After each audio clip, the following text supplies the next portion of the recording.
ദൈവത്തിന്റെ അതിപരിശുദ്ധ നാമം വാഴ്ത്തപ്പെടുമാറാകട്ടെ. നമുക്ക് ഒരുമിച്ചായിരിക്കാൻ ദൈവം ഇടയാക്കിയത് ഓർത്ത് ദൈവത്തിന് നന്ദിയോടെ സ്തോത്രം ചെയ്യുന്നു. നമുക്ക് വചന പഠനം ആരംഭിക്കുന്നതിന് മുമ്പായിട്ട് പ്രാർത്ഥിക്കാം.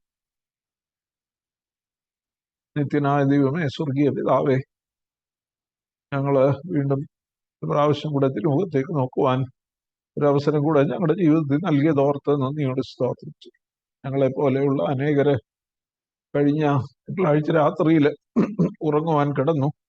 കർത്താവെ, അനേകര് മണ്ണിനടിയിലായി, അനേകര് ലോകത്തിൽ നിന്ന് മാറ്റപ്പെട്ടു, അനേക മൃതദേഹങ്ങൾ ലഭിച്ചതുപോലും തിരിച്ചറിയുവാൻ വയ്യാത്ത നിലയിൽ അത്രമാത്രം കർത്താവെ അവയവങ്ങൾ വേർപെട്ടും വികൃതമായും ഒക്കെ മൃതദേഹങ്ങൾ ലഭിച്ചു. ഇനി അനേകരെ കിട്ടാനുണ്ട്. ചില കുടുംബങ്ങൾ തന്നെ ഒരുപോലെ ലോകത്തിൽ നിന്ന് നീക്കപ്പെട്ടല്ല കർത്താവെ.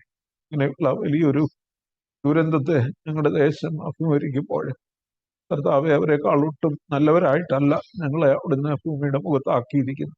എന്നാൽ കർത്താവെ, ഒരു വർഷം കൂടെ നിൽക്കട്ടെ, മേലാൽ കായ്ച്ചെങ്കിലോ എന്നുള്ള അങ്ങയുടെ കർത്താവെ ഞങ്ങൾക്ക് വേണ്ടി അവിടുന്ന് പക്ഷപാതം ചെയ്യുന്നതിനായിട്ട് നന്ദിയോട് സ്തോത്രം ചെയ്യും. കർത്താവെ, ദുഃഖം അനുഭവിക്കുന്നവരെയും വേദന അനുഭവിക്കുന്നവരെയും ഞങ്ങൾ ഓർക്കുന്നു, കുടുംബങ്ങളെ ഓർക്കുന്നു.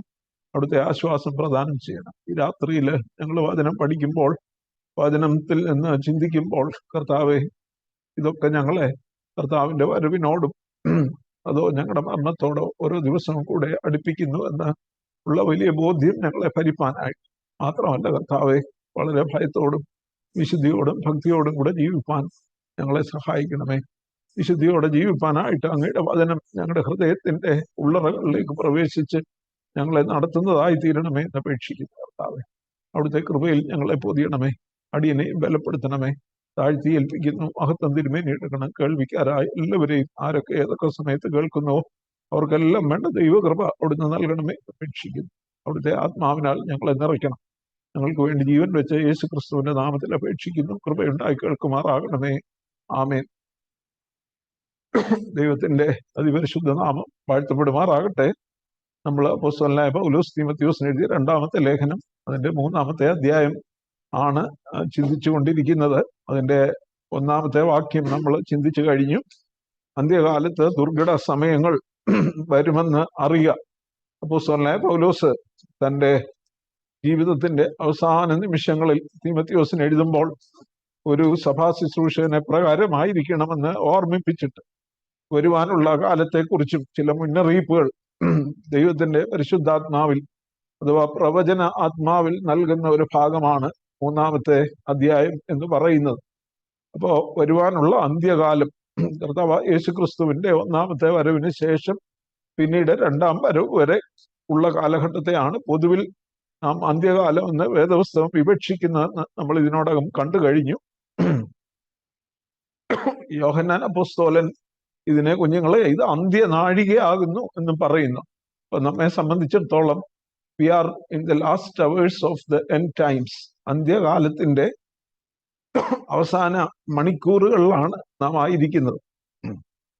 അപ്പോൾ അവിടെ എന്ത് സംഭവിക്കും എന്ന് പൗലോസ് പ്രവചനാത്മാവിൽ ഓർപ്പിക്കുകയാണ്. അന്ത്യകാലത്ത് വളരെ ആപത്കരമായ, ദുർഘടമായ, ജീവിക്കുവാൻ വളരെ പ്രയാസമുള്ള കാലഘട്ടം ആയിരിക്കും അന്ത്യനാളുകൾ എന്ന് പറയുന്നത്. അപ്പോ അന്ന് പറഞ്ഞതിനേക്കാൾ എത്രയോ വർഷങ്ങൾ പിന്നിട്ടു. ഏകദേശം 2000 വർഷം കഴിഞ്ഞ ഒരു കാലഘട്ടത്തിൽ നാം ജീവിക്കുമ്പോൾ അന്നുള്ളതിനേക്കാൾ എത്രയധികം ദുർഘടമായ ഒരു കാലഘട്ടത്തിലാണ് ഇന്ന് നാം ആയിരിക്കുന്നതെന്ന് നാം ചിന്തിക്കണം. കാരണം കാലം മുന്നോട്ട് ചെല്ലും തോറും ഈ ദുർഘട കാലഘട്ടത്തിന്റെ തീവ്രത, ഇന്റൻസിറ്റി വളരെ വർദ്ധിക്കുകയാണ്.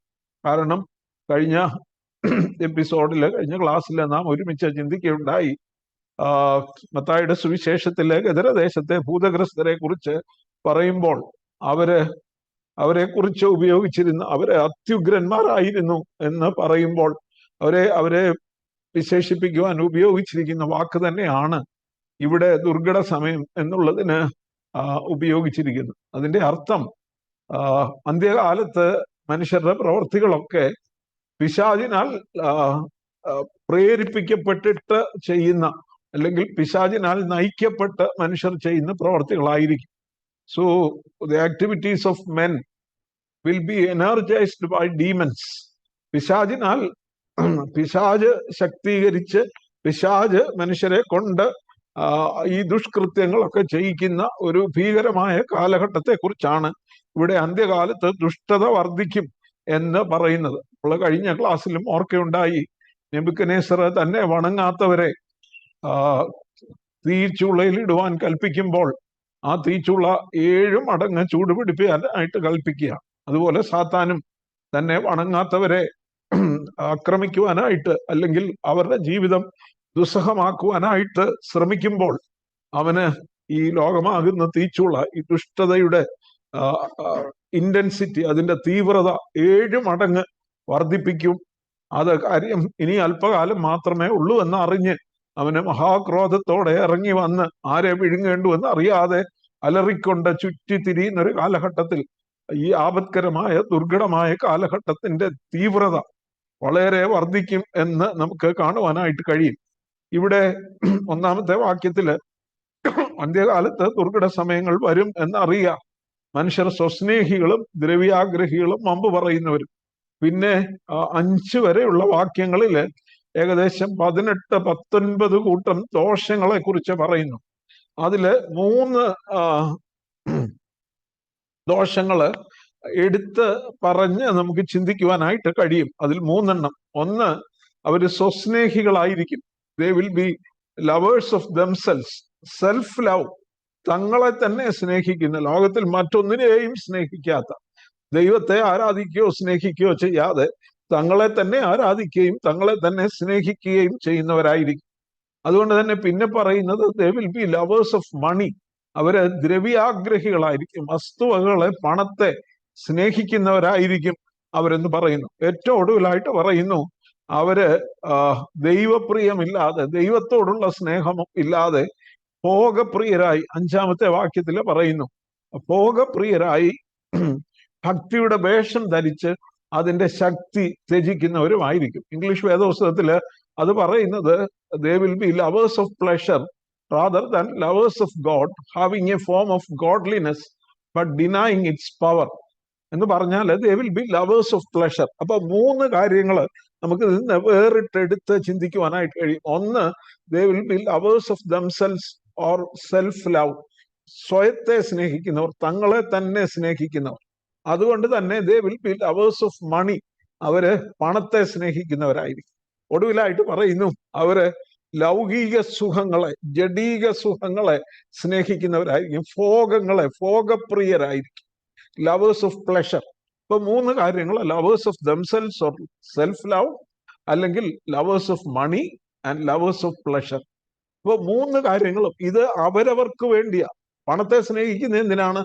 പണം കൊണ്ട് സ്വന്തം സുഖ സൗകര്യങ്ങളെ വർദ്ധിപ്പിക്കുവാൻ, സ്വന്തം ഭോഗങ്ങളിൽ ചെലവിടേണ്ടതിന് അവര് പണത്തെ സ്നേഹിക്കുന്നവരായി. മാത്രമല്ല, അവര് ലൗകിക സുഖങ്ങളെ, ഭക്ഷണമായിരിക്കാം, ജഡീക സുഖങ്ങളായിരിക്കാം, ലൈംഗിക ആസക്തി ആയിരിക്കാം, ഇതിനെയൊക്കെ സ്നേഹിക്കുന്നവരായിരിക്കും എന്ന് നമുക്ക് കാണുവാനായിട്ട് കഴിയും. അപ്പൊ ഇതിന്റെ എല്ലാം മുഖ്യ കാരണം എന്ന് പറയുന്നത് അവർ തങ്ങളെ തന്നെ സ്നേഹിക്കുന്നവരാണ് എന്നുള്ളതാണ്. തങ്ങളെ തന്നെ സ്നേഹിക്കുന്നതുകൊണ്ട് അവർ പണത്തെ സ്നേഹിക്കും. അതുകൊണ്ട് അവരുടെ സുഖങ്ങളെ, അവരുടെ ജഡീക സുഖങ്ങളെയും അവരുടെ മറ്റെല്ലാ സുഖഭോഗങ്ങളെയും അവർ സ്നേഹിക്കുന്നവരായിരിക്കും.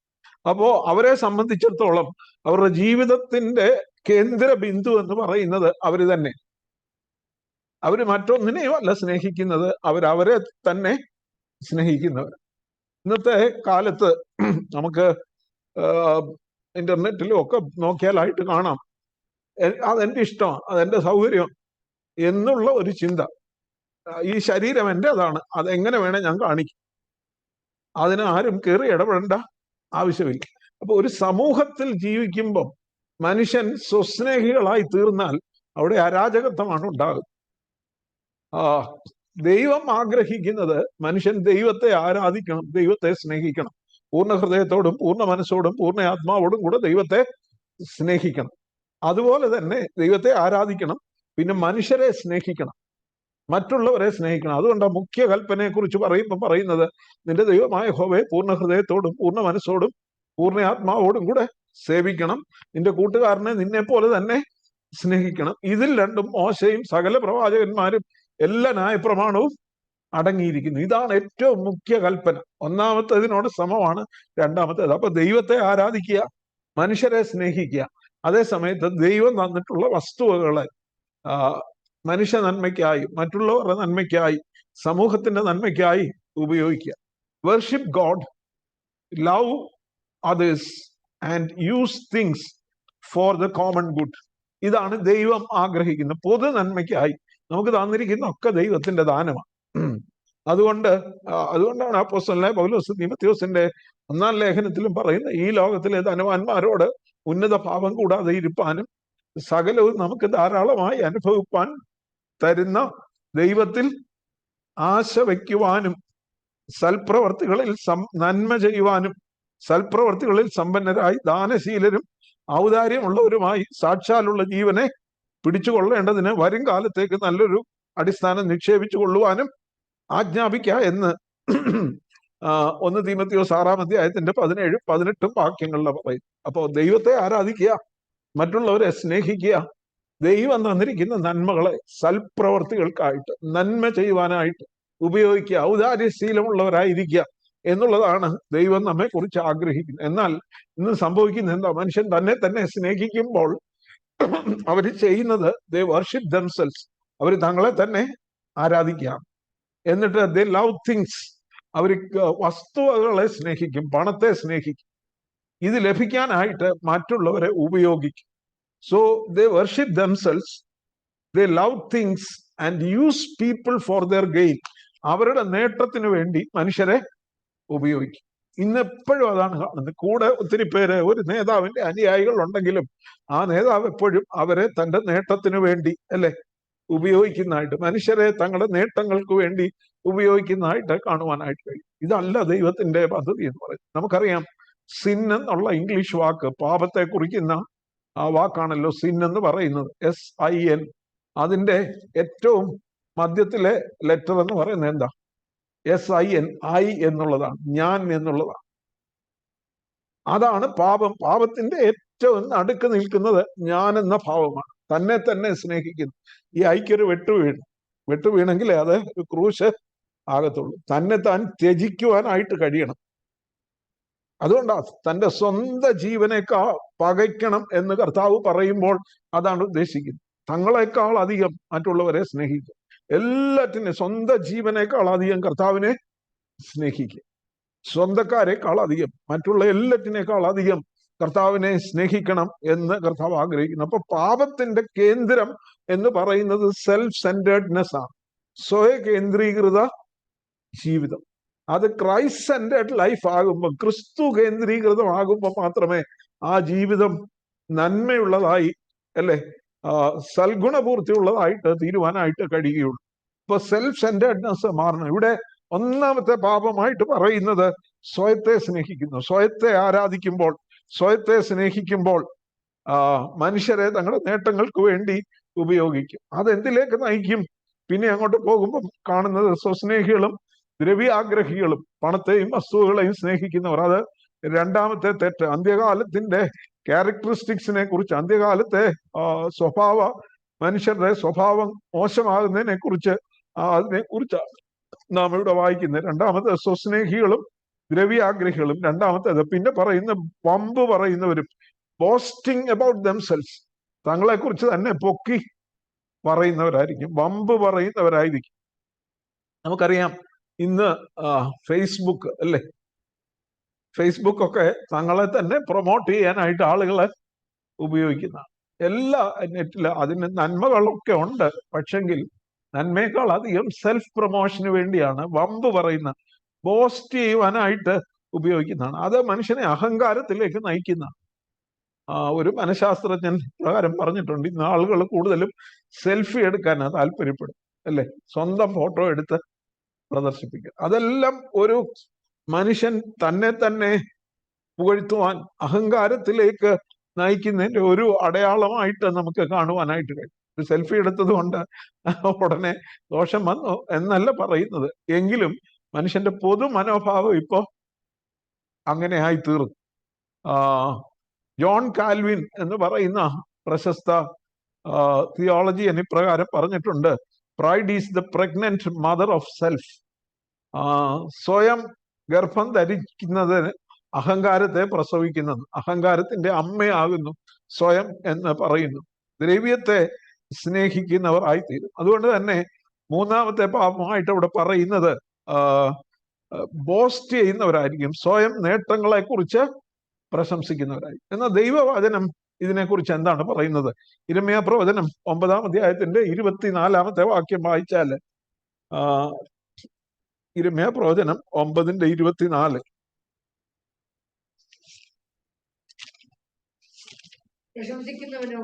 പ്രശംസിക്കുന്നവനോ അതിന്റെ മേളിൽ പറയുന്നുണ്ട് 23-ല്, യഹോവ ഇപ്രകാരം അരുളി ചെയ്യുന്നു, ജ്ഞാനി തന്റെ ജ്ഞാനത്തിൽ പ്രശംസിക്കരുത്, ബലവാൻ തന്റെ ബലത്തിൽ പ്രശംസിക്കരുത്, ധനവാൻ തന്റെ ധനത്തിലും പ്രശംസിക്കരുത്. പ്രശംസിക്കുന്നവനോ യഹോവയായി ഞാൻ ഭൂമിയിൽ ദയയും ന്യായവും നീതിയും പ്രവർത്തിക്കുന്നു എന്നിങ്ങനെ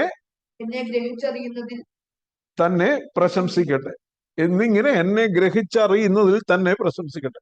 ഞാനിതെന്റെ ജ്ഞാനത്തിൽ പ്രശംസിക്കരുത്, ബലവാൻ തന്റെ ബലത്തിൽ പ്രശംസിക്കരുത്, ധനവാൻ തന്റെ ധനത്തിലും പ്രശംസിക്കരുത്. പ്രശംസിക്കുന്നവനോ യഹോവയായി ഞാൻ ഭൂമിയിൽ ദയയും ന്യായവും നീതിയും പ്രവർത്തിക്കുന്നു എന്നിങ്ങനെ എന്നെ ഗ്രഹിച്ച് അറിയുന്നതിൽ തന്നെ പ്രശംസിക്കണം. 1 കൊരിന്ത്യർ 1:31 കൊരിന്ത്യർക്ക് എഴുതുമ്പോൾ അപ്പോസ്തലനായ പൗലോസ് പറയുന്നു, പ്രശംസിക്കുന്നവൻ കർത്താവിൽ പ്രശംസിക്കണം. നിങ്ങളിൽ ജ്ഞാനികൾ ഏറെയില്ല, നിങ്ങളിൽ ബലവാന്മാർ ഏറെയില്ല, നിങ്ങളിൽ പാണ്ഡിത്യമുള്ളവർ ഏറെയില്ല എന്നൊക്കെ പറഞ്ഞിട്ടാണ് പറയുന്നത്. പ്രശംസിക്കുന്നവനോ കർത്താവിൽ പ്രശംസിക്കട്ടെ. അതുകൊണ്ടാണ് സങ്കീർത്തനക്കാരനായ ദാവീദ് എപ്പോഴും പറയുന്നത്, എൻ്റെ ഉള്ളം യഹോവയിൽ പ്രശംസിക്കും. ഞാൻ എല്ലാ കാലത്തും യഹോവയെ വാഴ്ത്തും, അവന്റെ സ്തുതി എപ്പോഴും എൻ്റെ നാവിന്മേലിരിക്കും. എൻ്റെ ഉള്ളം യഹോവയിൽ പ്രശംസിക്കുന്നു. എളിയവർ അത് കേട്ട് സന്തോഷിക്കും. എളിയവർ എന്നവിടെ ഉപയോഗിച്ചിരിക്കുന്ന വാക്കിന്റെ യഥാർത്ഥ അർത്ഥം സ്വന്തം കഴിവിലോ ബുദ്ധിയിലോ സ്വന്തം ബലത്തിലോ ഒന്നും അഹങ്കരിക്കാതെ താഴ്മയുള്ളവരെയാണ് എളിയവർ എന്ന് പറയുന്നത്. One who does not depend on his ability or riches. തന്റെ പണത്തിലോ ജ്ഞാനത്തിലോ ഒന്നും അഹങ്കരിക്കാത്തവനാണ് എളിയവൻ എന്ന് പറയുന്നത്. അതുകൊണ്ട് ദാവീദ് പറയുകയാണ്, എൻ്റെ ഉള്ള യഹോവയിൽ പ്രശംസിക്കുന്നു, എളിയവൻ അത് കേട്ട് സന്തോഷിക്കും. അപ്പൊ വമ്പ് പറയുന്ന ഒരു സ്വയം പുകഴ്ത്തുന്ന, നമുക്ക് അങ്ങനെയുള്ളവരെ ഇന്ന് കാണുവാനായിട്ട് കഴിയും. സ്വയം പുകഴ്ചയ്ക്ക് വേണ്ടി മനുഷ്യൻ എന്തെല്ലാം കാര്യങ്ങൾ ഇന്ന് ചെയ്യുന്നതായിട്ട് നമുക്ക് കാണുവാനായിട്ട് കഴിയും. ഇതൊരു അന്ത്യകാലത്തിന്റെ ലക്ഷണമാണ്. ഇന്ന് വമ്പ് പറച്ചിൽ അതിന്റെ അത്യുച്ച കോടിയിൽ എത്തിയിരിക്കുകയാണ്, അല്ലെ? Bowstring is at its peak now. നമുക്കറിയാം, ഇന്ന് പല മീറ്റിങ്ങുകളൊക്കെ വിളിച്ചു കൂട്ടുന്നതിന്റെ പിമ്പിലെ ഉദ്ദേശം തന്നെ ഒരു പ്രധാന സ്ഥാനം അതിൻ്റെ അകത്ത് ലഭിക്കണം, അല്ലെ? സ്വാഗതം പറയുമ്പം നന്ദി പറയുമ്പം പേര് പറഞ്ഞില്ലെങ്കിൽ പിന്നെ ആകെ പ്രശ്നമാവും.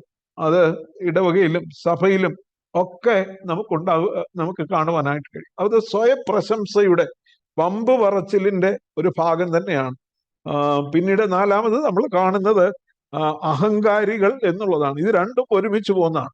വമ്പ് പറയുന്നവര്, ഇപ്പൊ പറഞ്ഞല്ലോ, സ്വയത്തെ സ്നേഹിക്കുന്നവർ, നമ്മെ മാത്രം സ്നേഹിക്കുന്നവര് അത് അഹങ്കാരത്തിലേക്ക് വഴി നടത്തും. സെൽഫ് എന്ന് പറയുന്നത് അഹങ്കാരത്തിന്റെ അമ്മയാകുന്നെന്നാണ് ജോൺ കാൽവിൻ പറഞ്ഞിരിക്കുന്നത്. അപ്പോ അഹങ്കാരികള് ഉണ്ടാകും, വമ്പ് പറയുന്നവര് ഉണ്ടാകും. ഇത് രണ്ടും ഒരുമിച്ച് പോകുന്നതാണെന്ന് നമുക്ക് കാണുവാനായിട്ട് കഴിയും. പിന്നീട് നാം കാണുന്നത് ദൂഷകന്മാർ. ദൂഷകന്മാർ എന്ന് പറയുമ്പോൾ അബ്യൂസീവ് എന്നാണ് ഇംഗ്ലീഷിൽ ഉപയോഗിച്ചിരിക്കുന്നത്. എന്നാൽ ബ്ലാസ്ഫീമേഴ്സ് എന്നാണ് അതിന്റെ ഒറിജിനൽ ഗ്രീക്ക് പദത്തിന്റെ അർത്ഥം. ദൈവദൂഷണം പറയുന്നവരായി, ദൂഷകന്മാരായിരിക്കും, ദൈവത്തെ നിന്ദിക്കുന്നവരായി. നമ്മള് ഇംഗ്ലീഷുകാരുടെ ചില പരിപാടിയൊക്കെ കാണുമ്പം പണ്ടൊക്കെ ഓ മൈ ഗോഡ് എന്ന് പറയുന്നത്, ഓ എന്റെ ദൈവമേ എന്ന് പറയുന്നതിന് പകരം ഇപ്പൊ അവര് പറയുന്നത് ഓ മൈ ഗോഷ് എന്ന്. ഓ മൈ ഗോഷ്, ദൈവം എന്ന് പറയാൻ അവർക്ക് താല്പര്യമില്ല. പിന്നെ ആ എക്സ്ക്ലമേഷൻ ആയിട്ട് ആശ്ചര്യയോദകമായ ശബ്ദം പോലെ ഓ മൈ ഗോഷ് അങ്ങനെ ദൈവത്തെ നിന്ദിക്കുന്ന അനേകം പരിപാടി. നമ്മളിപ്പോ ഒളിമ്പിക്സിന്റെ ഓപ്പണിംഗ് സെറമണി കണ്ടു അല്ലേ? ഒളിമ്പിക്സിന്റെ അതിൻ്റെ അകത്ത് എന്താ? കർത്താവിന്റെ അന്ത്യത്താഴം, മൈക്കൽ ആഞ്ചലോ വരച്ച അന്ത്യത്താഴത്തിന്റെ സീനെ അവര് എന്താ അതിനെ വേറൊരു അർത്ഥത്തിൽ അല്പവസ്ത്രധാരികളും ഈവൻ നഗ്നതയൊക്കെ പ്രദർശിപ്പിച്ചുകൊണ്ട് അതിനെ ഏറ്റവും വികലമായിട്ട് ചിത്രീകരിച്ചിരിക്കും. എതിർപ്പുയർന്നപ്പോ അതൊന്നും അല്ല ഉദ്ദേശിച്ചത്. ഇതിനെല്ലാം പറയും ആവിഷ്കാര സ്വാതന്ത്ര്യമാണ് അല്ലേ, ആർട്ടിസ്റ്റിക് ലിബർട്ടി ആണെന്ന്, ആവിഷ്കാര സ്വാതന്ത്ര്യത്തിന്റെ ഭാഗമാണ് എന്ന് പറഞ്ഞ് ദൈവത്തെ നിന്ദിക്കുന്ന ഒരു തലമുറയാണ് ഇന്ന് നാം ആയിരിക്കുന്നത്. പ്രിയമുള്ളവരെ, അതൊക്കെ നമ്മെ ചൂണ്ടിക്കാണിക്കുന്ന എന്താ? നാം അന്ത്യകാലത്തിന്റെ അന്ത്യ നിമിഷങ്ങളിൽ ലോകത്തിൽ എല്ലാ രാജ്യങ്ങളും പങ്കെടുക്കുന്ന ലോക ഒളിമ്പിക്കിന്റെ ഏറ്റവും വലിയ ഒരു കായിക ഈവന്റ് ആണ്. ഒരു സംഭവം നടക്കുമ്പം അതിന്റെ ഓപ്പണിംഗ് സെറമണി ദൈവത്തെ നിന്ദിച്ചുകൊണ്ട് ആരംഭിക്കുവാനായിട്ടാണ് അതിന്റെ സംഘാടകർ ശ്രമിച്ചതെന്ന് നമുക്ക് കാണുവാനായിട്ട് കഴിയും. അതുകൊണ്ട് ദൈവത്തിന് എന്തെങ്കിലും പറ്റിയെന്നുള്ളതല്ല. എന്നാൽ ഞാൻ പറഞ്ഞത് മനുഷ്യന്റെ മെന്റാലിറ്റി അങ്ങനെ ആയിത്തീർന്നു. ദൈവദൂഷണം പറയുന്നവർ ദൂഷകന്മാരാണ്. വായിൽ നിന്ന് വരുന്ന വാക്കുകൾ ദൈവത്തെ ദൂഷിക്കുന്നതാണ്. ഇന്ന് അനേകര് അത് പറയുന്നത് നമുക്ക് കാണുവാനായിട്ട് കഴിയും. ആറാമത് പറയുന്നത് അമ്മയപ്പന്മാരെ അനുസരിക്കാത്തവർ. Disobedient to parents. അമ്മയപ്പന്മാരെ, കുടുംബത്തിന്റെ കെട്ടുറപ്പ് തകർക്കുവാനായിട്ട് ശ്രമിക്കുക. പിശാച് അന്ത്യകാലത്ത് ശ്രമിക്കുന്ന ഏറ്റവും അതാ, കുടുംബങ്ങളെ നശിപ്പിക്കും. കുടുംബങ്ങളെ നശിപ്പിച്ചെങ്കിലേ സഭകളെ നശിപ്പിക്കാൻ കഴിയത്തുള്ളൂ, ഇടവുകളെ നശിപ്പിക്കാൻ കഴിയത്തുള്ളൂ, സമൂഹത്തെ നശിപ്പിക്കാൻ കഴിയത്തുള്ളൂ. അമ്മയപ്പന്മാരെ അനുസരിക്കാത്ത മക്കൾ മാത്രമല്ല, മക്കളെ ഇന്ന് അമ്മയപ്പന്മാരെ അടിക്കരുത്, അടിച്ചാൽ പോലീസ് പിടിച്ചോണ്ട് പോവാം, അമേരിക്കയെ പോലുള്ള രാജ്യങ്ങളിലല്ലേ. ഇവിടെ ആണെങ്കിലും ഒരു പരിധി വരെ അങ്ങനെ ആയിത്തീരും. അല്ലെ അവരെ ശിക്ഷിക്കാനായിട്ട് പറ്റത്തില്ല, ന്യായമായി ശിക്ഷിക്കാൻ പറ്റത്തില്ല. മാത്രമല്ല, അമ്മയപ്പന്മാര് മക്കളോട് മോശമായി പെരുമാറുന്ന സംഭവങ്ങളും ഇന്ന് കേട്ടുകൊണ്ടിരിക്കുക. അപ്പൊ കുടുംബങ്ങളെ നശിപ്പിക്കുകയാണ് പിശാച്. മാത്രമല്ല, എന്താണ് സംഭവിക്കുന്നത്? മാതാപിതാക്കൾ കുഞ്ഞുങ്ങൾക്ക് മൂല്യങ്ങൾ കൊടുക്കുന്നില്ല, ക്രൈസ്തവ മൂല്യങ്ങൾ, ക്രിസ്ത്യൻ വാല്യൂസ് പകർന്നു കൊടുക്കുന്നില്ല എന്ന് നമുക്ക് കാണുവാനായിട്ട് കഴിയും. ആവർത്തന പുസ്തകം 21-ാം അധ്യായത്തിന്റെ 18 മുതൽ 21 വരെയുള്ള വാക്യങ്ങൾ വായിച്ചാൽ അമ്മയപ്പന്മാരെ അനുസരിക്കാത്ത മക്കളെ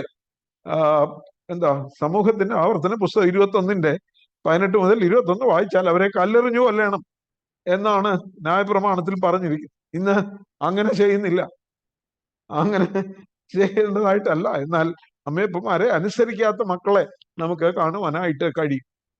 കഴിഞ്ഞ ദിവസം നിങ്ങൾ കേട്ട് കാണും, ഒരു കുടുംബം അല്ലേ, അപ്പനും അമ്മയും കാർ എടുത്തുകൊണ്ട് പോയി കാറിന് തീ കൊളുത്തി ആത്മഹത്യ ചെയ്തു. അതിനെക്കുറിച്ച് എന്താണ് അതിന്റെ കാരണമെന്ന് ആ സ്ഥലത്തെ പഞ്ചായത്ത് മെമ്പർ പറയുന്നത് ഏഷ്യാനെറ്റ് ന്യൂസിന്റെ യൂട്യൂബിൽ ഞാൻ കണ്ടു. മോന് കല്യാണം കഴിച്ചു, ഒരു കുഞ്ഞുണ്ടെന്നാ തോന്നുന്നത്. മോനൊരു നേഴ്സായിട്ട് ജോലി ചെയ്യുകയാണ്.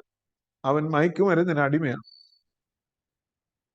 അടുത്തുള്ളവർ പറയുന്നു മയക്കുമരുന്നിന് അടിമയായി അവന് വീടിന്റെ സ്വത്തെല്ലാം ഒത്തിരി നശിപ്പിച്ചു. ഈ അപ്പനും അമ്മയും വളരെ നല്ല മനുഷ്യരായിട്ടാണ് ചുറ്റുപാടുകാരെല്ലാം പറയുന്നത്. അവസാനം വീട് വരെ ജപ്തിയാകാനുള്ള സമയം വന്നപ്പം ഇനി ഇവനോട് പറഞ്ഞിട്ട് കാര്യമില്ല എന്നുള്ളത് കൊണ്ട് അവര് രണ്ടുപേരും കൂടെ കാർ എടുത്തോണ്ട് പോയി വേറൊരു സ്ഥലത്ത് ചെന്ന് കാറിന് തീ കൊളുത്തി രണ്ടുപേരും സീറ്റ് ബെൽറ്റ് ഇട്ട നിലയിൽ കാറിൽ കത്തി അമർന്നു. 1.5 പേജുള്ള അവരുടെ ആത്മഹത്യക്കുറിപ്പ് വീട്ടിൽ നിന്ന് കണ്ടെടുത്തു. അതിലെ മകന്റെ ഈ സ്വഭാവം, മകൻ നേഴ്സ് ആയതുകൊണ്ട് ഹോസ്പിറ്റലിൽ നിന്ന് കിട്ടുന്ന ചില മനുഷ്യരെ മയക്കാനുള്ള പെതടി പോലുള്ള ഗുളികകളായിരിക്കും, അതുമൊക്കെ കഴിച്ച് അങ്ങനെ അവന് അങ്ങ് മയക്കുമരുന്നിന് അടിമയാണെന്നാണ്. പ്രിയമുള്ളവരെ, എന്താ സംഭവിക്കുന്നത്? മക്കളെ ദൈവകൃപയിൽ വളരാത്തത് കൊണ്ട്, അവരെ ശിക്ഷിക്കാത്തത് കൊണ്ട്, അല്ലെ ശിക്ഷിക്കേണ്ടതുപോലെ ശിക്ഷണത്തിൽ വളർത്താത്തത് കൊണ്ട് തലമുറ നശിച്ചു പോകുന്നു. പിശാച് ഒരു തലമുറയെ നശിപ്പിക്കുന്നത് നമുക്ക് കാണുവാനായിട്ട് കഴിയും. ഞാൻ കഴിഞ്ഞ ദിവസം ഓർത്തതുപോലെ, അപ്പന് പള്ളിയിൽ ആരാധനയ്ക്ക് പോകത്തില്ലേ, പിന്നെ പിള്ളേര് പോകുമോ? ഇല്ല. അപ്പൊ കുടുംബത്തിൽ മാതാപിതാക്കളുടെ മാതൃകകളില്ലാതെ പോകുന്നു. മക്കൾക്ക് കൊടുക്കേണ്ട നിർദ്ദേശങ്ങളോ മൂല്യങ്ങളോ അവർക്ക് പകർന്നു കൊടുക്കാതെ ഇരിക്കും. മാത്രമല്ല, അപ്പന്മാരുടെ ധാർമ്മികമായ ധൈര്യം നഷ്ടപ്പെടുന്നു. ദാവീദിന്റെ കാര്യത്തിൽ സംഭവിച്ചതുപോലാണ്. ദാവീദ് ബത്ശേബയെ ഭാര്യയാക്കുവാൻ വേണ്ടി അല്ലേ,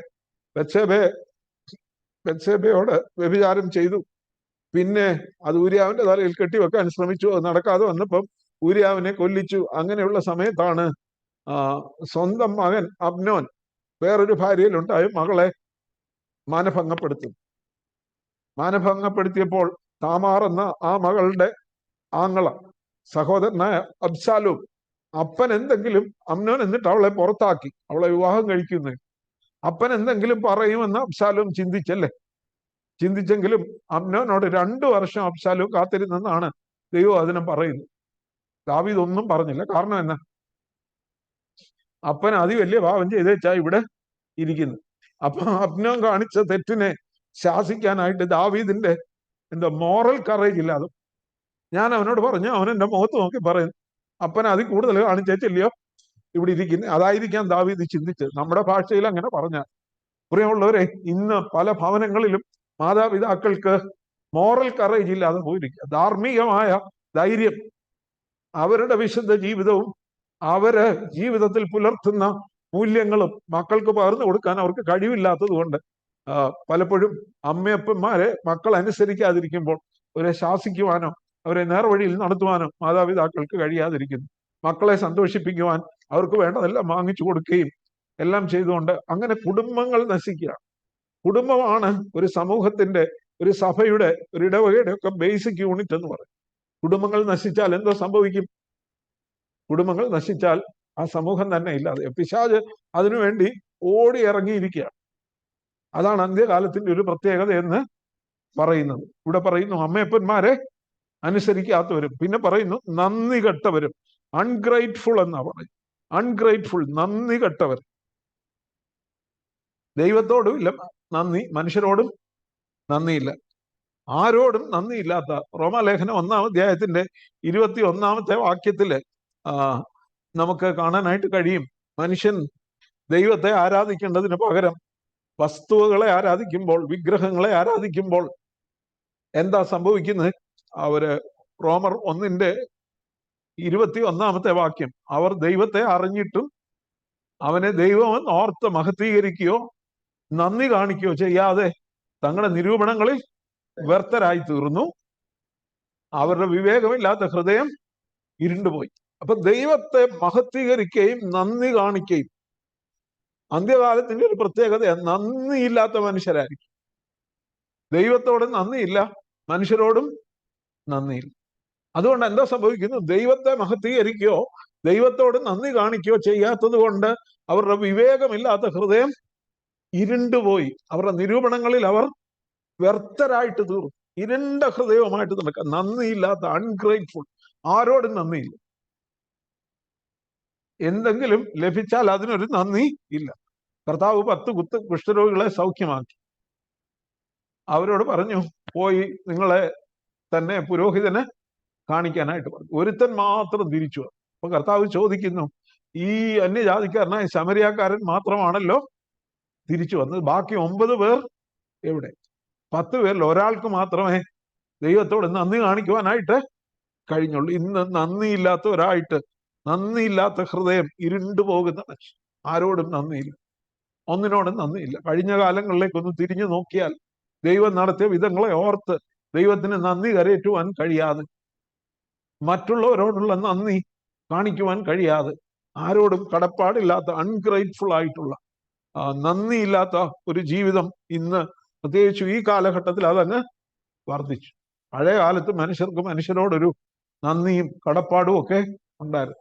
അത് സമൂഹത്തിന്റെ നിലനിൽപ്പിന് അത്യന്താപേക്ഷിതമാണ്. എൻ്റെ കയ്യിൽ ഒന്നുമില്ലെങ്കിൽ അടുത്ത വീട്ടിൽ പോയി ഒരു മൂട് കപ്പ കടം വാങ്ങും, അല്ലെങ്കിൽ ഇടങ്ങഴി നാഴി അരി കടം വാങ്ങും, എന്തെങ്കിലും സാധനം കടം വാങ്ങും. അങ്ങോട്ടും ഇങ്ങോട്ടും ഒരു കൊടുക്ക വാങ്ങൽ ഉണ്ടായി. നന്ദിയുള്ള വ്യക്തികളായി. ഇന്ന് നന്ദിയില്ലാത്ത മനുഷ്യരെ നമുക്ക് കാണുവാനായിട്ട് കഴിയും. അതിൽ 8-ാമത്തത് പറയുന്നത് എന്താണ്? അശുദ്ധര്, അൺഹോളി. അശുദ്ധരായിട്ടുള്ള മനുഷ്യർ എന്ന് പറഞ്ഞാൽ എന്തോ? പ്രത്യേകിച്ച് അവിടെ സെക്ഷൽ ഇമ്മൊറാലിറ്റിയെ കുറിച്ചാണ് പറയുന്നത്. ലൈംഗിക പാപങ്ങൾ, ജഡീക പാപങ്ങളെ കുറിച്ച്. ഇന്നത്തെ പത്രത്തിൽ നിങ്ങൾ വായിച്ചു കാണും, ഒരു സ്ത്രീ മുഖം മൂടി വെച്ച് അല്ലെ തിരുവനന്തപുരത്ത് വേറൊരു വീട്ടിൽ ചെന്ന് അവിടുത്തെ വീട്ടമ്മയെ വെടിവെക്കുന്നു അല്ലേ. പോലീസ് പിടിക്കുന്നു. അവരൊരു ഹോസ്പിറ്റലിലെ ഡോക്ടറാണെന്നാണ് ഇന്ന് പത്രത്തിൽ കണ്ട വാർത്ത. ഒരു യൂട്യൂബ് നോക്കി എങ്ങനെയാ വെടിവെക്കേണ്ടത്, എങ്ങനെയാ കൊല്ലണം, കാരണം എങ്ങനെയാ ആ സ്ത്രീയുടെ ഭർത്താവ് ഇവരും തമ്മിൽ അടുപ്പമായിരുന്നു. അവരിപ്പോ അകന്നു പോയത് കൊണ്ട് ഇവരെ ഒഴിവാക്കിയാൽ അവൻ വീണ്ടും അടുക്കും എന്നുള്ള ചിന്തയിൽ വെടിവെച്ചതായിരിക്കും എന്നാണ് ഇപ്പോൾ പോലീസ് പുറത്തുവിടുന്ന വാർത്ത എന്ന് പറയുന്നത്. പ്രിയമുള്ളവരെ, എന്തൊരു ലോകത്തിലാണ്! അൺഹോളി, എന്തും കാണിക്കുന്നു. അതിന്റെ കൂടെ തന്നെ ചിന്തിക്കേണ്ടതാണ് അജിതേന്ദ്രിയന്മാർ, വിത്തൗട്ട് സെൽഫ് കൺട്രോൾ, ഇന്ദ്രിയങ്ങളുടെ മേൽ വിജയം വരിക്കാത്തവർ. കാണുന്നതെല്ലാം വേണം, രുചിക്കുന്നതെല്ലാം വേണം, കണ്ണിന് കാണുന്നതെല്ലാം ആരുടെ ആണെങ്കിലും വേണം, ആരുടെ ഭാര്യയാണെങ്കിലും വേണം, ആരുടെ ഭർത്താവാണെങ്കിലും വേണം, കാണുന്നതെല്ലാം വേണം. അതാണ് വിത്തൗട്ട് സെൽഫ് കൺട്രോൾ. അശുദ്ധരായിട്ടുള്ള ആളുകളെ ഇന്ന് അതിന്റെ ഇന്റൻസിറ്റി, അതിന്റെ തീവ്രത വർദ്ധിക്കുന്ന ഒരു കാലഘട്ടം. മനുഷ്യർ അവർക്ക് കണ്ണിപ്പിടിക്കുന്നതെല്ലാം കൈക്കലാക്കുവാൻ ഓടി നടക്കുമ്പോൾ അവർക്കൊരു സെൽഫ് കൺട്രോൾ ഇല്ല, ഒരു സ്വയം നിയന്ത്രണമില്ല. അതുകൊണ്ട് അജിതേന്ദ്രിയന്മാരെന്ന് പറയുന്നത് വിത്തൗട്ട് സെൽഫ് കൺട്രോൾ. മാത്രമല്ല അൺഹോളി, അശുദ്ധമായ ഒരു തലമുറ. ഇത് വർദ്ധിച്ചു വരിക. അങ്ങനെ ഒരു കാലഘട്ടത്തിലാണ് നാം ജീവിക്കുന്നത്. അപ്പോൾ നാം ആയിരിക്കുന്ന ഒരു കാലഘട്ടം പണ്ടത്തേക്കാൾ എത്രയോ വഷളായ ഒരു തലമുറയുടെ നടുവിലാണ് നാം ആയിരിക്കുന്നതെന്ന് നാം മനസ്സിലാക്കണം. ഇനിയും പത്താമത്തേത് വാത്സല്യമില്ലാത്തവർ എന്നുള്ളതാണ്. എന്ന് പറഞ്ഞാൽ വിത്തൗട്ട് ലവ്, അത് കുടുംബത്തിൽ പരസ്പരം സ്നേഹമില്ല എന്നുള്ളതാണ്. അവിടെ ഉപയോഗിച്ചിരിക്കുന്ന വാക്ക് സ്റ്റോർഗെ എന്നുള്ള പദമാണ്. സ്റ്റോർഗെ എന്ന പദം ഫാമിലി ലവ്, കുടുംബ സ്നേഹത്തെ കുറിച്ച്, കുടുംബ ബന്ധങ്ങളെ കുറിച്ചാണ് പറയുന്നത്. അപ്പൊ വിത്തൗട്ട് ലവ് എന്ന് പറയുമ്പോൾ കുടുംബങ്ങളിൽ തന്നെ പരസ്പരം സ്നേഹമില്ലാത്തൊരവസ്ഥ. മത്തായിയുടെ സുവിശേഷം 24-ാം അധ്യായത്തിന്റെ 12-ാമത്തെ വാക്യത്തില് കർത്താവ് അന്ത്യകാലത്തെ കുറിച്ച് പറയുന്നു, അധർമ്മം പെരുകുന്നത് കൊണ്ട് അനേകരുടെ സ്നേഹം തണുത്തുപോകും. അധർമ്മം പെരുകുന്നത് കൊണ്ട് അനേകരുടെ സ്നേഹം തണുത്തുപോകും. ഇന്ന് കുടുംബ ബന്ധങ്ങളിൽ, സഹോദരി ബന്ധങ്ങളിൽ സ്നേഹമില്ലാത്ത, സ്വന്തം സഹോദരനും സഹോദരി വളർന്ന കാലത്തെ പോലെ അല്ല പിന്നെ കുടുംബങ്ങൾ ആയിത്തീരുമ്പോൾ. കുടുംബ ബന്ധങ്ങൾ പോലും പരസ്പരം സ്നേഹമില്ലാത്ത അവസ്ഥ. ഇതൊരു അന്ത്യകാലത്തിന്റെ വലിയൊരു പ്രത്യേകതയാണ്. ഇപ്പൊ വാത്സല്യമില്ലാത്തവർ എന്ന് മലയാളത്തിൽ പറഞ്ഞിരിക്കുമ്പോൾ വിത്തൗട്ട് ലവ്, സ്നേഹമില്ലാത്തവർ എന്നാണ് ഇംഗ്ലീഷിൽ പറയുന്നത്. അതിന്റെ അർത്ഥം കുടുംബ ബന്ധങ്ങളിൽ ഉള്ള സ്നേഹം ഇല്ലാതെ പോകുന്ന, തണുത്തു പോകുന്ന, അധർമ്മം പെരുകുന്നത് കൊണ്ട്, മനുഷ്യർ സ്വസ്നേഹികളാകുന്നത് കൊണ്ട്, പരസ്പരം സഹോദരങ്ങൾ തമ്മിൽ അല്പം സ്ഥലത്തിനു വേണ്ടി, അല്പം സ്വത്തിനു വേണ്ടി, ഒരല്പം സ്വർണത്തിനു വേണ്ടി ഒക്കെ, അല്ലെങ്കിൽ അവരുടെ സുഖ സൗകര്യങ്ങൾക്ക് വേണ്ടി പരസ്പരം ബന്ധമില്ലാത്ത, സ്നേഹമില്ലാത്ത അവസ്ഥ ഉണ്ടാകുന്നു. ഇനി 11-ാമത്തേത് ഇണങ്ങാത്തവർ എന്ന് നമുക്ക് കാണാനായിട്ട് കഴിയും. അൺഫോർഗിവിങ് എന്ന് പറഞ്ഞാൽ എന്താ? ഇണങ്ങാത്തവരെന്ന് മലയാളത്തിൽ പറയുമ്പം ഇംഗ്ലീഷിൽ പറയുന്നത് ക്ഷമിക്കാൻ തയ്യാറല്ലാത്തവർ. അൺഫോർഗിവിങ്. നമുക്കറിയാം, ഇന്ന് പലരും പറയും ഞാൻ ക്ഷമിച്ചു പക്ഷെ മറക്കത്തില്ല, അല്ലേ? ഞാൻ അവനോട് അങ്ങ് ക്ഷമിച്ചു പക്ഷെ ഞാനത് മറക്കത്തില്ല എന്ന് പറഞ്ഞാൽ അതിന്റെ അർത്ഥം എന്താ? യഥാർത്ഥത്തിൽ ആ പക മനസ്സിൽ സൂക്ഷിക്കുക. നമ്മൾ കേട്ടിട്ടുണ്ടായിരിക്കും ആനപ്പകയെന്നൊക്കെ, അല്ലെ? സ്കൂളിൽ പഠിക്കുമ്പം കേട്ടിട്ടുള്ള ഒരു കഥയാ. ഒരു ആനക്കാരൻ ആനയെ കുളിപ്പിക്കാന് ഒരു തയ്യക്കടയുടെ മുന്നേ കൂടെ ദിവസവും ആനയെ കൊണ്ട് പോകുമായിരുന്നു. എല്ലാ ദിവസവും തയ്യക്കടക്കാരന് ആനയ്ക്ക് ഒരു പഴം കൊടുക്കും. ഒരു ദിവസം വന്നപ്പോ പഴമില്ലാഞ്ഞപ്പോ ഒരു സൂചി എടുത്ത് ആനയുടെ തുമ്പിക്കൈയിലൊന്ന് കുത്തി. ആന പോയി ആനയെ കുളിപ്പിച്ചേച്ച് തിരിച്ചു വന്നപ്പോ ആന തുമ്പിക്കൈ നിറച്ച് വെള്ളവും ശേഖരിച്ചുകൊണ്ടാണ് വന്നിട്ട് ഈ തയ്യക്കാരനും ആനയുടെ തുണിയൊക്കെ കിടപ്പുണ്ട്, അതിന് നേരെ ഈ വെള്ളം ചീറ്റിയതായി. ആനപ്പക എന്ന് പറയുമ്പോൾ പെട്ടെന്ന് ആ കഥയാണ് ഓർമ്മ വരുന്നത്. അങ്ങോട്ട് പോയപ്പോഴത്തെ കുത്ത, പക്ഷെ കുളിപ്പിച്ച് കയറ്റി തിരിച്ചു കൊണ്ടുവന്നപ്പോഴും അത് മനസ്സിൽ വെച്ച് ആയിക്കെതിരെ ആ വെള്ളം ചാമ്പിയ ആനപ്പക. ഇന്ന് മനുഷ്യരുടെ ക്ഷമിക്കാത്തവർ, ആരോടും ഇണക്കമില്ലാത്തവർ, നിസാര കാര്യത്തിന് പിണങ്ങുന്നവർ. സഭയിലും സമൂഹത്തിലും ഇന്ന് അതാണ് സംഭവിക്കുന്നത്. ഒരു ചെറിയ കാര്യത്തിന് പിണങ്ങുന്നവർ, അല്പം വിട്ടുവീഴ്ച ചെയ്യുവാൻ, ഒരു ശകലം ക്ഷമിക്കുവാൻ ആർക്കും കഴിയില്ല. അതിനാണ് അൺഫോർഗിവിങ് എന്ന് പറയുന്നത്. ഇണങ്ങാത്തവർ എന്ന് മലയാളത്തിൽ പറയുമ്പോൾ നാം അതിന്റെ അർത്ഥം യഥാർത്ഥമായിട്ട് മനസ്സിലാക്കണം. ചെറിയ കാര്യത്തിന് പോലും വിട്ടുവീഴ്ച ചെയ്യുവാനോ ക്ഷമിക്കാത്തവോ കഴിയാത്തവർ. പിന്നെ 12-ാമത്തേത് പറയുന്നത് ഏഷണിക്കാർ എന്നുള്ളതാണ്. ഏഷണി എന്താണെന്ന് നമുക്കറിയാം. ഏഷണി പറഞ്ഞ് പരത്തുന്നു. യഥാർത്ഥത്തിൽ അത് ആരുടെ ജോലിയാ? പിശാചിന്റെ ജോലിയാ. പിശാചിനെയാണ് അപവാദി എന്ന് വിളിക്കുന്നത്. വെളിപാട് പുസ്തകം 12-ാം അധ്യായത്തിന്റെ 11-ാമത്തെ വാക്യത്തിൽ നാം വായിക്കുന്നു, സഹോദരന്മാരെ, രാപ്പകൽ കുറ്റം ചുമത്തുന്ന അപവാദിയെ തള്ളിയിട്ട് കളഞ്ഞില്ല. അപവാദം പറഞ്ഞു വരുത്തുന്ന മറ്റൊരാളുടെ റെപ്യൂട്ടേഷൻ, മറ്റൊരാൾക്ക് സമൂഹത്തിലുള്ള പേരോ മാന്യതയോ ഒക്കെ ഇല്ലാതാക്കി അവരെ നാണം കെടുത്തുവാൻ വേണ്ടി അവരെ കുറിച്ച് ഉള്ളതും ഇല്ലാത്തതും എല്ലാം പറഞ്ഞ് പരത്തുന്നതായിട്ടുള്ള ആളുകൾ, അങ്ങനെയുള്ളവര് ധാരാളം ഉണ്ടാകും. അത് രാഷ്ട്രീയത്തിൽ മാത്രമല്ല, അല്ലേ? സോഷ്യൽ മീഡിയ ഇന്ന് കൂടുതലും അതിനുവേണ്ടിയാണ് ഉപയോഗിക്കുന്നത്. മറ്റുള്ളവരെ എങ്ങനെ ഒന്ന് ഇകഴ്ത്തിക്കാട്ടാം, എങ്ങനെ ഒന്ന് ഇടിച്ച് താഴ്ത്താം, അവരെ കുറിച്ച് എന്തെല്ലാം പറഞ്ഞു പിടിപ്പിക്കാം. ചിലപ്പോൾ ഉള്ളതായിരിക്കാം, എന്നാലും 10 പേരെ ഒന്ന് അറിയിക്കണം, ഇന്നാരൊന്നും അറിഞ്ഞില്ലെങ്കിൽ അവരോട് ഒന്ന് അറിയണം എന്നുള്ള ഏഷണിക്കാരായിട്ടുള്ള ആളുകളെ നമുക്ക് കാണുവാനായിട്ട് കഴിയും. അത് സാത്താന്റെ പണി അവരിവിടെ ഏറ്റെടുത്ത് ചെയ്യുകയാണ് ചെയ്യുന്നത്. ഇനി 13-ാമത്തേത് ഉഗ്രന്മാർ, ബ്രൂട്ടൽ എന്ന് പറയുന്നത് അത്യുഗ്രന്മാർ. ഞാൻ മുമ്പേ ഓർപ്പിച്ചതുപോലെ ഗദരദേശത്തെ ഭൂതഗ്രസ്തന്മാര് അവർ അത്യുഗ്രന്മാരായിരുന്നത് കൊണ്ട് ആ വഴി ആർക്കും നടക്കാം. അത്യുഗ്രമായി യാതൊരു, നമ്മുടെ ഭാഷയിൽ പറഞ്ഞ യാതൊരു മനസ്സാക്ഷിയുമില്ലാതെ അക്രമം പ്രവർത്തിക്കുന്നവർ. നമുക്കറിയാം, തിരുവനന്തപുരത്ത് ഒരുത്തന്റെ കാല് വെട്ടി വേറൊരു ഗുണ്ടാ സംഘം വേറൊരു ഗുണ്ടയുടെ കാല് വെട്ടി, അല്ലേ, ബൈക്കിൽ പരസ്യമായിട്ട് പിടിച്ചോണ്ട് പോയ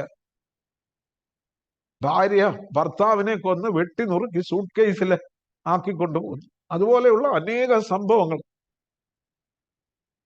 എത്ര സംഭവങ്ങൾ ഇന്ന് നമുക്ക് വായിച്ചാൽ, ഭാര്യയെ വഴിയിൽ വെച്ച് കഴുത്തറത്ത് കൊല്ലുന്ന ആളുകൾ, അല്ലെങ്കിൽ സ്നേഹിച്ചിട്ട് സ്നേഹം നിരസിച്ചെന്ന് പറഞ്ഞ് ആസിഡ് ഒഴിക്കുന്ന, കൊല്ലുന്ന, വീട്ടിൽ കയറി കുത്തിക്കൊല്ലുന്ന, വീട്ടിൽ അപ്പനമ്മമാരുടെ മുമ്പിൽ വെച്ച് മകളെ വെട്ടിക്കൊല്ലുന്ന അക്രമികളെ നമുക്ക് കാണുവാനായിട്ട് കഴിയും. ഇതൊക്കെ പ്രിയമുള്ളവരെ അന്ത്യകാലത്തിന്റെ പ്രത്യേകത. കാലം അതിന്റെ അന്ത്യത്തിലേക്ക് അടുക്കുന്നു എന്ന് നാം മനസ്സിലാക്കണം. പത്രമൊക്കെ വായിക്കുമ്പോൾ ഈ ഭാഗം കൂടെ ഒക്കെ എടുത്തു വെച്ച് വേണം നമ്മൾ പത്രത്തിൽ വായിക്കാൻ. പത്രം നോക്കുമ്പോൾ ഈ മനുഷ്യരുടെ ഈ സ്വഭാവങ്ങൾ ഇത്ര വഷളായിക്കൊണ്ടിരിക്കുന്നെങ്കിൽ ഇത് വളരെ വർഷങ്ങൾക്ക് മുമ്പ് തന്നെ അപ്പോസ്തലനായ പൗലോസും മറ്റും, പ്രത്യേകിച്ച് റോമാലേഖനം 1-ാം അധ്യായത്തില് നമ്മൾ ആ വാക്യങ്ങളെ കാണുകയും 1-ാം അധ്യായത്തിന്റെ 28 മുതൽ 31 വരെയുള്ള വാക്യങ്ങളിൽ 21 കൂട്ടം പാപങ്ങളെ കുറിച്ച് പറയുന്നു. അതെല്ലാം ഇതിനോട് സമാന്തരമായ സാമ്യമുള്ള പാപങ്ങൾ തന്നെയാണെന്ന് നമുക്ക് കാണുവാനായിട്ട് കഴിയും. അപ്പോ അങ്ങനെയുള്ള ഉഗ്രന്മാർ. അടുത്തത് പറയുന്ന സൽഗുണദേശികൾ എന്ന് പറഞ്ഞാൽ നോട്ട് ലവേഴ്സ് ഓഫ് ഗുഡ്. നന്മ എന്താണെന്ന് അറിയാം, പക്ഷെ അതിന് ഇഷ്ടമില്ല, അല്ലേ? നമുക്കറിയാം, നമ്മുടെ നാട്ടില് മദ്യം വിറ്റഴിക്കുക എത്രയോ കുടുംബങ്ങളെ നശിപ്പിക്കുന്നത് മദ്യമാണെന്നും, അല്ലേ, ഒക്കെ എല്ലാവർക്കും അറിയാം. പക്ഷേ ഇന്ന് ഗവൺമെന്റ് തന്നെ ഏറ്റെടുത്ത് വിറ്റഴിക്കും, അല്ലെങ്കിൽ കള്ളവാറ്റ് വർദ്ധിക്കും. അതിനൊത്തിരി ന്യായങ്ങൾ പറയുവാനായിട്ട് കഴിയും. പക്ഷേ എത്രയോ കുടുംബങ്ങൾ നന്മ എന്താണെന്ന് അറിഞ്ഞിട്ടും അത് ചെയ്യാതിരിക്കും. വേദോസം പറയുന്നത് നന്മ ചെയ്യുവാൻ അറിഞ്ഞിട്ടും അത് ചെയ്യാത്തവന് പാപം തന്നെ. ഇപ്പോ മദ്യം മാത്രമല്ല, പച്ചക്കറിയിൽ, മാംസത്തിൽ, മീനിൽ എല്ലാം വിഷം കലർത്തി വിൽക്കുക. അതുകൊണ്ട് എത്രയോ പേർ രോഗികളാകും, വലിയ മാരകമായ രോഗങ്ങൾ പിടിപെടുന്നു, അവർ ഹോസ്പിറ്റലുകളിലേക്ക് പോകുന്നു. ഇതെല്ലാം ചെക്ക് ചെയ്യുവാൻ, ഇതൊക്കെ നിയന്ത്രിക്കുവാനൊക്കെ ഇവിടെ ആൾക്കാരുണ്ട്. പക്ഷെ അതെല്ലാം പണം കൊടുത്ത് അഴിമതിയുടെ മറവിൽ മറയ്ക്കുന്നു. നന്മയെക്കുറിച്ച്, ഉത്തരവാദിത്തങ്ങളെ കുറിച്ച്, ഞാൻ ചെയ്യേണ്ട ഡ്യൂട്ടി ഇതാണ് നന്മ, ഇതാണ് ശരി എന്ന് വ്യക്തമായിട്ട് അറിഞ്ഞിട്ടും അത് ചെയ്യാതെ, സൽഗുണങ്ങളെ, നോട്ട് ലവേഴ്സ് ഓഫ് ഗുഡ്, നന്മ എന്താണെന്ന് അറിഞ്ഞിട്ടും അതിനെ വെറുക്കുന്ന ആളുകൾ, ദോഷത്തിൽ പ്രസാദിക്കുന്നു. റോമാലേഖനം 1-ന്റെ 31 വായിച്ചാൽ ഈ 21 കൂട്ടം പാപം പറഞ്ഞിട്ട് അവിടെ പറയുന്നുണ്ട്, വേറൊരു കാര്യം കൂടെ പറയുന്നുണ്ട്. റോമാലേഖനം 1-ന്റെ 31-ാമത്തെ വാക്യം വായിച്ചാൽ അവിടെയും പറയുന്നുണ്ട്, മാതാപിതാക്കന്മാരെ അനുസരിക്കാത്തവർ, ബുദ്ധിഹീനർ, നിയമലംഘികൾ, വാത്സല്യമില്ലാത്തവർ, കനിവറ്റവർ. എന്നിട്ട് 32-ാമത്തെ വാക്യം പറയുന്നു, ഈ വക പ്രവർത്തിക്കുന്നവർ മരണയോഗ്യർ എന്നുള്ള ദൈവന്യായം അറിഞ്ഞിട്ടും അവയെ പ്രവർത്തിക്കുക മാത്രമല്ല, പ്രവർത്തിക്കുന്നവരിൽ പ്രസാദിക്കുകയും കൂടെ. ഈ തെറ്റെല്ലാം ചെയ്യുക മാത്രമല്ല, ആരൊക്കെ ഈ തെറ്റ് ചെയ്യുന്നോ അവരെയൊക്കെ ഇഷ്ടപ്പെടുകയും ചെയ്യുന്നു, അവരിൽ പ്രസാദിക്കുകയും ചെയ്യും. അപ്പൊ സൽഗുണദ്വേഷികൾ എന്ന് പറയുന്നതിന്റെ ആ കടുത്ത അങ്ങേയറ്റത്തെ ആ തെറ്റ് അവിടെ നമുക്ക് കാണുവാനായിട്ട് കഴിയും. തെറ്റ് ചെയ്യുന്നവരെയാണ് ഇന്ന് സമൂഹത്തിൽ വില കൽപ്പിക്കുന്നത്. അഴിമതി, അക്രമം എല്ലാം ചെയ്യുന്നവരെ, അവരിൽ പ്രസാദിക്കുന്ന, അവർക്ക് കൂട്ടുനിൽക്കുന്ന ഒരു സമൂഹവും ഒരു സംവിധാനവും ഈ ലോകത്തിൽ ഉണ്ടാക്കിയിരിക്കുന്നു. പ്രിയമുള്ളവരെ, ഇത് അന്ത്യകാലത്തിന്റെ ഏറ്റവും വലിയ ലക്ഷണങ്ങളായിട്ട് നമുക്ക് കാണാനായിട്ട് കഴിയും. 18 കൂട്ടമുണ്ട്, അതില് 14 നാം പറഞ്ഞുള്ളൂ. 15 ദ്രോഹികൾ. അവിടെ പറയുന്ന ഒറ്റിക്കൊടുക്കുന്നവർ. ഞാൻ വളരെ പെട്ടെന്ന് പറഞ്ഞു പോട്ടെ. യൂദായെ പോലെ കൂടെ നടന്ന് ചതിക്കുന്നവർ. അതിനുശേഷം 16 പറയുന്നു ധാർഷ്ട്യക്കാർ. റാഷ് എന്നുള്ള വാക്കാണ്. വികാരപരമായി പെട്ടെന്ന് ഒരു തീരുമാനമെടുത്ത് എന്തെങ്കിലും കാട്ടിക്കൂട്ടി അതിൽ അണുവിട വ്യതിചലിക്കാതെ ദോഷങ്ങൾ ചെയ്യുന്നവരാണ് ധാർഷ്ട്യക്കാർ എന്ന് പറയുന്നത്. പിന്നീട് പറയുന്നു 17 നിഗളികൾ. നിഗളികൾ എന്ന് പറയുമ്പോൾ കൺസീറ്റഡ് എന്നുള്ള വാക്കാണ് ഉപയോഗിച്ചിരിക്കുന്നത്. A person who is puffed up with his importance. ഞാനാണ് കേമൻ. അതാണ് ഈ നിഗളികളുടെ പ്രശ്നം. ഞാനാ കേമൻ, ഞാൻ പറഞ്ഞതാ ശരി, അല്ലേ? എപ്പോഴും നിഗളികൾ അങ്ങനെയാണ്. ദൈവം എതിർത്ത് നിൽക്കുന്ന ഒരു കൂട്ടരോടെയുള്ള ആരോടാ? നിഗളികളോട് ദൈവം എതിർത്ത് നിൽക്കുന്നു. താഴ്മയുള്ളവർക്കോ അവൻ കൃപ നൽകുന്നു. അതാണ് നിഗളികൾ. ഞാനാണ് ഏറ്റവും മിടുക്കൻ, എല്ലാവരും എന്നെ അംഗീകരിക്കണം എന്ന് ചിന്തിക്കുന്നവനാണ് നിഗളി എന്ന് പറയുന്നത്. 18 ലവേഴ്സ് ഓഫ് പ്ലഷർ. അത് നമ്മൾ ഓൾറെഡി ചിന്തിച്ചു കഴിഞ്ഞു. ഭക്ഷണം, ലൈംഗിക സുഖം ഇത്യാദി കാര്യങ്ങൾക്ക് വേണ്ടി ഓടി നടക്കുന്നു. ഇതെല്ലാം കഴിഞ്ഞിട്ട് 19 പറയുന്നു അവര് ഭക്തിയുടെ വേഷം ധരിക്കുന്നത്, ദൈവശക്തിയെ ത്യജിക്കുന്നവരുമായിരിക്കും. Lovers of pleasure rather than lovers of God. Having a form of godliness. ദൈവഭക്തിയുടെ ഉടുപ്പെടുത്തം കിട്ടും മറ്റുള്ളവരെ പറ്റിക്കാൻ പറ്റും എന്ന് പറഞ്ഞാൽ ഒരു മുഖം മൂടി. അന്ത്യകാലത്ത് ഉണ്ടാകുന്ന ഒരു വലിയ പ്രശ്നം, ഭക്തിക്ക് ഒട്ടും കുറവില്ല. പക്ഷേ എന്നാ ഭക്തിയാ? കപടഭക്തി. കപടഭക്തി ആയിരിക്കും കാണിക്കുന്നു മുഴുവൻ. കപടഭക്തിക്കാരായ ആളുകൾ ഭക്തിയുടെ മുഖം മൂടി അണിഞ്ഞ്, ദൈവശക്തി ഇല്ലാതെ, പരിശുദ്ധാത്മ ശക്തി ഇല്ലാത്ത ഭക്തി, മുഖം മൂടി അണിഞ്ഞ ഭക്തി. എന്നാൽ പ്രിയമുള്ള ഒരു സുവിശേഷം ദൈവശക്തിയാണ്. ദൈവശക്തിയാൽ മാത്രമേ ഒരു വിശുദ്ധ ജീവിതം നയിക്കുവാനായിട്ട് ദൈവ പൈതലിന് കഴിയുള്ളൂ. പൗലോസ് അപ്പോസ്തലൻ ഈ 18 കൂട്ടം പാപങ്ങൾ പറഞ്ഞ ശേഷം പറയുകയാണ്, അങ്ങനെയുള്ളവരെ വിട്ടൊഴിയുക. 5 വാക്യത്തിന്റെ അവസാനം പറയുന്നു, have nothing to do with them. അവരോട് ഒരു സമ്പർക്കവും അല്ല.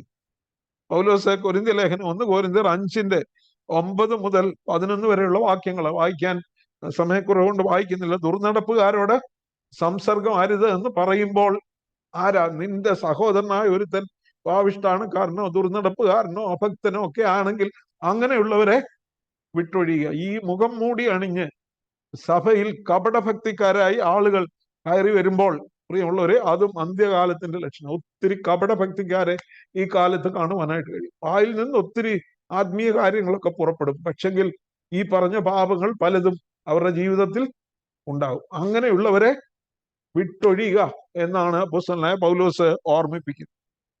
ഇതോടുകൂടെ ഈ അന്ത്യകാലത്തെ കുറിച്ച് പറയുമ്പോൾ എഫേസ്യ ലേഖനത്തിൽ നിന്നുള്ള 1-2 വാക്യങ്ങളിലൂടെ 5-ാം അധ്യായത്തിന്റെ 15 മുതലുള്ള വാക്യങ്ങളിലൂടെ വായിച്ചിട്ട് ചിന്തിച്ചിട്ട് നമുക്ക് ഇന്നത്തെ ക്ലാസ് അവസാനിപ്പിക്കാം.